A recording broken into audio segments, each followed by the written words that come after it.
sunt Vladislav și astăzi facem al treilea episod din Sandals. Să începem! Haideți să ne alegem un personaj. Cred că o să-l aleg pe... Nu prea-mi place. Nu prea, deloc. Chiar deloc. Nu. Parcă arată ca o fată, nu prea. Ăsta cam mai da, numai că părul. Uite, așa. Așa, haideți să începem. Că o să ne luptăm din prima. Da, e la fel ca și mine, gol. Doar că eu am mai multă viață. Asta e și normal. Da. Yay! Din prima! Am primit 101 gol și 159 de XP. Haideți să ne punem două așa. Și una așa. Ok. Să mergem mai departe. Nu prea, nu. Cred că o să iau ceva.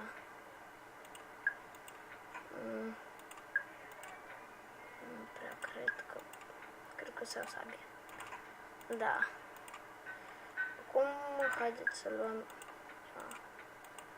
prima acestea. Acum acestea. Papuci de piele. De piele. Pa. Așa mai vii de acasă. Și da, să mergem la luptă. Și da, vreau să vă întreb ceva.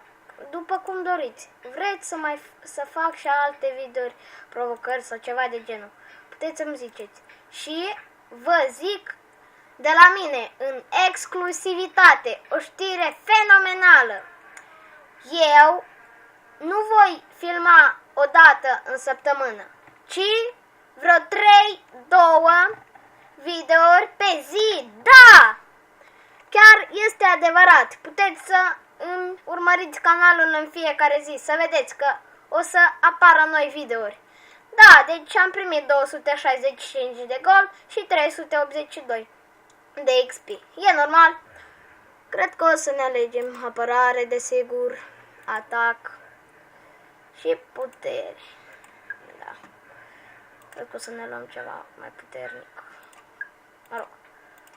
Să ne luăm asta aici, desigur că nu ne ajung bani. Să vedem la arme dacă ne ajung, dacă este ceva nou. Nimic, aici nimic. Totul e pe veche. Ok. Opa!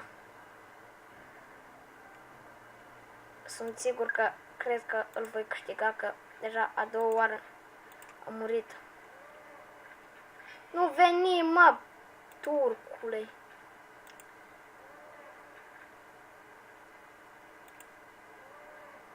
Mă, deci... Stați că mi-e frică puțin de el. O, frate, deci... Cred că o să mai încerc încă o dată. Chiar o să încerc. Mă voi lupta. Și chiar în exclusivitate a doua oară. Da, din prima.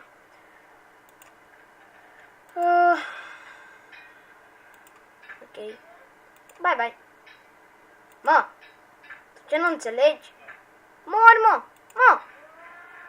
Așa, 145 de XP și 101 gold. E bine. Da, cred că o să ne punem asta și asta.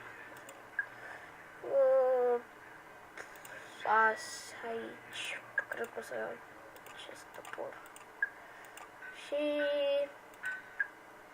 Cred că o să mai aștept. Nu, ăsta e prea chiar puternic, mă rog. Cred că o să-mi iau ceva eu. Sau acestea și acestea. Ok, cred că o să ajungă. Sper să ajungă. O, Doamne, frate, ce-am făcut eu. Ok. E cu un cuțit, asta e bine, dar cred că e prea puternic. Nu, are mai puțină viață decât mine. Dar desigur dacă mă ajunge din nou. Frate, mă! Mă, ia, fugi de aici. Bă, te-ai calmat. Calmează-te, mă, omule. Calmează-te. Mă, mor, mă. Uite așa, i-am scos inima. 416 de XP și 288 de gold. E bine. Defense, cred că o să pun și așa. Și puțină putere. Haideți să ne luăm ceva. Sau stați un pic. Că vreau să văd dacă mi-a apărut ceva. Nimic. Nimic. La fel nimic. Păi și normal. Să-l câștig pe primul boss mai întâi. Sigur că. Da. Cred că o să iau asta. Asta. Sau chiar poate că și asta. Normal pentru mine. O să iau toate acestea. O să iau și asta. Păi și normal că nu mi-ajung încă puțin. Desigur. Bossul. Ce mai trebuie? Frate, deci mor. Cred. Haideți să facem un pas. Și... Frate, am făcut o greșeală. Opa. Mă! Mă moră. Fugi, mă. Mă. Oh, super. Opa, stați că... Cum să fug? Da, dar cum a ajuns? Nu știu. Deci cam asta a fost tot pentru astăzi. Vă mulțumesc pentru atenție și ne vedem mâine cu un nou episod. Și asta a fost tot. Bye, bye! Pentru mâine!